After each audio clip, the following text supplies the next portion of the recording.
Every year during the spring, it's a surprise. We never know the level in which the river will rise. Spring thawing is causing some Quebec rivers to significantly rise, like this one, the Rivière du Nord in St-Jerome, about 45 kilometers north of Montreal. The tide here is very strong, and in this backyard on La Violette Street, when the water levels go back to normal by about 10 feet, Véronique Bouchard is able to turn this section into a patio where she's able to sit and enjoy the view without a worry. We know as residents that there's risks involved with living along the water, that every year there's a risk of flooding. For me, it only happened one year that the water came so high up to here where I'm speaking to you. It's not too worrisome for me because my house was built by a firefighter and he took precautions for floods, but my neighbors, they're more at risk.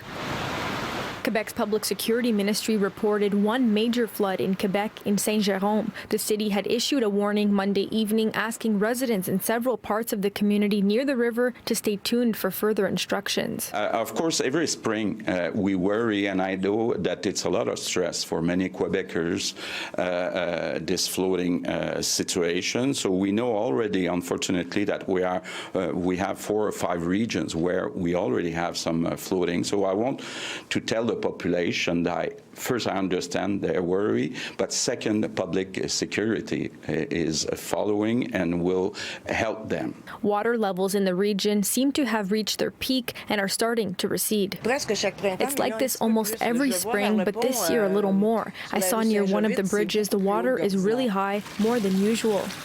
Here at Véronique's mother's house, just a few doors down, she has a sump pump going to keep the water at bay. It's worrisome. Yesterday night when I went to sleep, I was thinking the water levels are too high. I can hear the sump pump as I'm in bed and I live alone. Véronique says the sump pump works 24/7 and she checks on it around 2 to 3 times a day. We prefer to install a second sump pump just out of precaution. Some sleepless nights possibly ahead for Véronique's mother as more rain is forecasted for the weekend. If we do have more rain, we don't know what will happen. It's a surprise for everyone. I hope it'll be okay. In St-Jerome, Quebec, Alyssia Rubertucci, City News.